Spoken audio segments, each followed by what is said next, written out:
Bonjour à tous, c'est Gilles Mansillon, je viens vous aujourd'hui pour vous saluer, j'espère que vous passez une excellente journée. Ici le soleil brille et le ciel est bleu, donc je voulais discuter de certaines choses. Je vais tirer un oracle peut-être avant, comme ça, pour ceux qui cherchent une guidance. Bon, j'utilise peut-être un petit peu moins les tarots, je vais peut-être m'aventurer avec des nouvelles cartes, toutes sortes de cartes, mais des fois il y en a qui sont un peu difficiles, avec des jugements un peu sévères, et donc cela au moins ça nous montre quelque chose de clair. Il n'y a pas de, c'est des cartes qui sont unifiées dans un tout. Alors la plus haute sagesse aujourd'hui pour nous, c'est la transformation. On est en train de se transformer, il faut se transformer avec la transformation, dire oui au changement, dire oui à la transformation et avoir confiance que cette transformation va nous amener vers un état supérieur. Ce que l'on doit comprendre, c'est l'action. Quelle est l'action que l'on doit prendre pour arriver à favoriser, à accélérer, trouver la voie qui permet, qui favorise, qui accélère la transformation. La carte ce que l'on doit faire, c'est les responsabilités. Il faut assumer nos responsabilités, les responsabilités de notre vie terrestre. Ça ne veut pas dire assumer les responsabilités qui viennent du monde extérieur, ça veut dire assumer les responsabilités par rapport à nous-mêmes. Une fois qu'on est intègre et pleinement dans ses responsabilités, les choses sont naturellement se trouve complétion. Et donc le message général pour nous, c'est le guérisseur, c'est-à-dire c'est vraiment arriver à la complétion, arriver à comprendre que bon, le passé, on peut laisser le passé sans avoir besoin de nostalgie ou de se ressasser toujours ces blessures du passé, tous les gens qui ont pu faire des choses qui peuvent être négatives dans le passé. C'est très important de pardonner et de lâcher prise, parce que sinon c'est un petit peu comme des boulets qu'on traîne avec nous. Donc c'est vraiment se faire un cadeau, apprendre à être gentil avec soi-même, à être bon par rapport avec soi-même et vis-à-vis des autres aussi. Je voulais aussi dire quelque chose que je n'ai pas trop parlé, je parlais dans la vidéo anglaise hier et pas dans la vidéo française, c'est que, c'est une opinion, mais disons que le concept de Dieu est relativement intégré dans l'existence de l'homme aujourd'hui, grâce aux religions. Ils ont toutes sortes de concepts et de conscience, même si aucune religion ne peut montrer la vérité de Dieu, mais elles ont toutes l'intention de nous amener depuis l'obscurité vers la lumière. Et donc ce concept de Dieu peut, aussi juste ou fou qu'il soit, est déjà un petit peu relativement acceptable dans la plupart chez les êtres humains. Par contre, ce qui va être plus difficile à intégrer, c'est l'arrivée des familles galactiques. C'est-à-dire, c'est savoir que bon, on nous a fait croire que les extraterrestres, s'il y en a, ce sont des petits hommes verts qui veulent nous envahir, ou alors des microbes qui flottent déjà ici et là. Alors qu'en réalité, tout l'univers, toute la galaxie, il y a des millions de civilisations dans la galaxie, tout appartient à la vie, et la vie se développe partout où c'est approprié. Et on va aussi réaliser que dans notre système solaire, il y a toutes sortes de civilisations qui vivent au-delà de la fréquence matérielle, donc on ne peut pas les voir, mais ils existent, et toutes les planètes de notre système solaire sont toutes habitées par au moins une forme de conscience spirituelle, ou même des fois matérielle, ou éthérique. Et donc il va y avoir toutes sortes je pense que cette année devrait commencer un rapprochement par rapport à ces galactiques qui viennent essentiellement de la 5e et 6e dimension. Il faut savoir que ce sont des enfants de Dieu, ils connaissent leur relation à la source, au Créateur, beaucoup mieux que nous la connaissons nous-mêmes. Ils ont atteint des niveaux d'intégration de cet amour, de cette fréquence de lumière. Puis il y en a des civilisations qui ont été consumées dans la lumière et la vie il y a des millions d'années, et donc ils sont très avancés. Pour avoir une meilleure idée de ce que peut apporter ces galactiques, ne sont pas à vénérer, ils ne sont pas plus Dieu que vous et moi. Ils sont Dieu, mais pas plus que vous et moi. Donc il faut comprendre qu'ils ne veulent pas être vénérés. C'était un autre temps, dans le temps du Kali Yuga, dans l'ignorance. Toutes sortes de familles galactiques sont venues sur Terre, et ont pris les positions divines, comme les familles des Égyptiens, ou les familles des Cassiopéens, qui sont les Grecs de la mythologie, les dieux grecs qui ont des pouvoirs magnifiques. C'est des êtres qui se connaissent eux-mêmes beaucoup mieux que nous connaissons nous-mêmes, et ils sont venus pour assister l'humanité d'une manière ou d'une autre, même si des fois il y en a eu certains qui ont abusé un petit peu de leur pouvoir, comme les Anunnaki. Mais enfin, tout ça fait partie du programme d'évolution. Il faut savoir que le temps, c'est la méthode de notre voie ici. C'est-à-dire qu'on est obligé de passer à travers le temps pour avoir ces expériences, jusqu'au moment où on peut se délivrer du temps. Et donc on émerge dans délivrer du temps dans le sens où on est libre de l'espace, et donc on émerge dans un super espace qui est intemporel.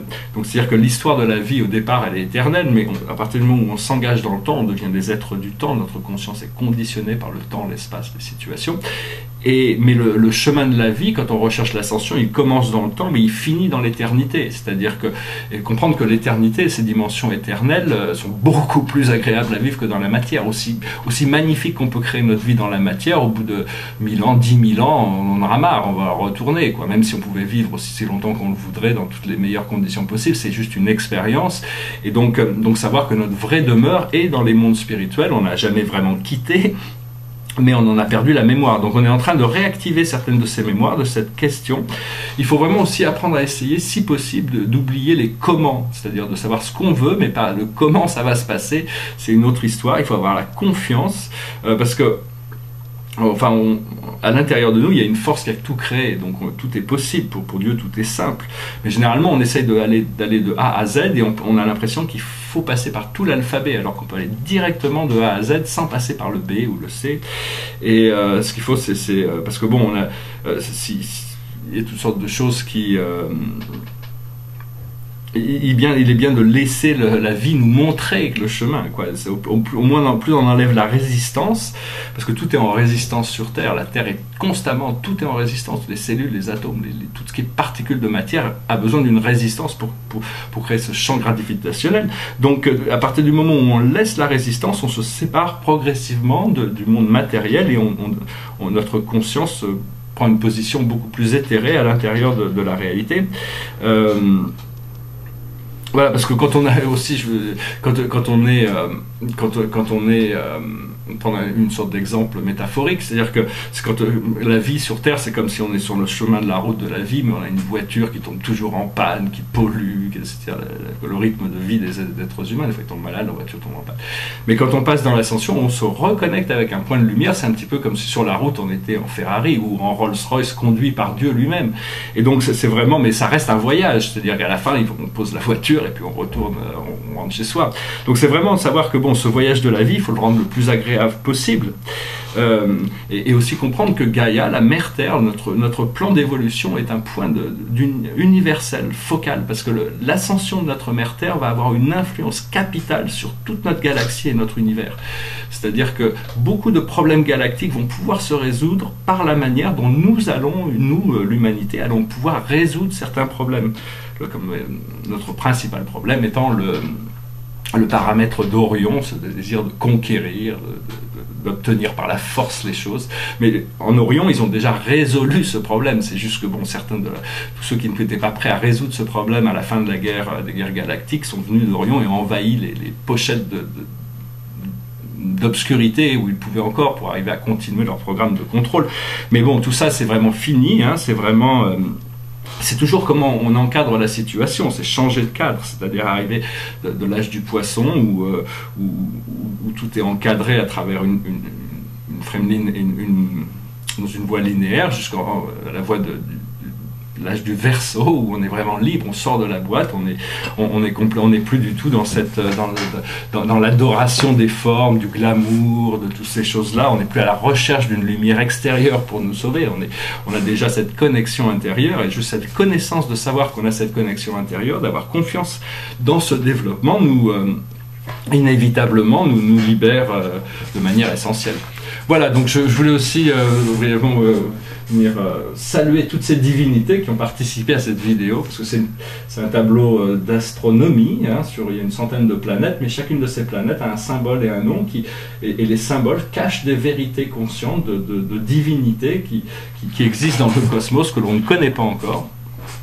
Et donc, je vais finir par chanter une petite chanson que j'ai déjà chantée, mais bon, inspiré à chanter une chanson aujourd'hui, donc je vais la chanter. It goes like this. All my bags are packed, I'm ready to go. I'm standing here outside your door. I hate to wake you up to say goodbye. But the dawn is breaking, it's early morning, the taxi's waiting, he's blowing his horn. I'm already so lonesome I could cry. So kiss me and smile for me, tell me that you'll wait for me, hold me like you'll never let me go. 'Cause I'm leaving on a jet plane. I don't know when I'll be back again. Oh babe, I hate to go. There's so many times I've let you down, so many times I've played around. I tell you now they don't mean a thing. Every place I go I'll think of you. Every song I sing I'll sing for you. When I'll come back I'll bring your wedding ring. So kiss me and smile for me. Tell me that you'll wait for me. Hold me like you never let me go. 'Cause I'm leaving on a jet plane. I don't know when I'll be back again. Oh babe, I hate to go. Now the time has come to leave you. One more time let me kiss you. Then close your eyes and I'll be on my way.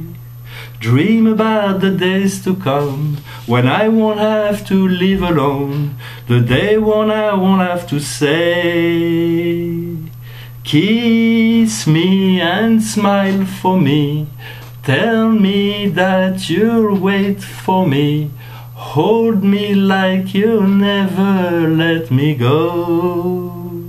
'Cause I'm leaving on a jet plane. I don't know when I'll be back again. I'm leaving on a jet plane. I don't know when I'll be back again. I'm leaving on a jet plane. I don't know when I'll be back again.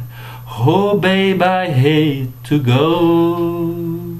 Voilà, je vous remercie. Faut que je reviendrai à vous prochainement.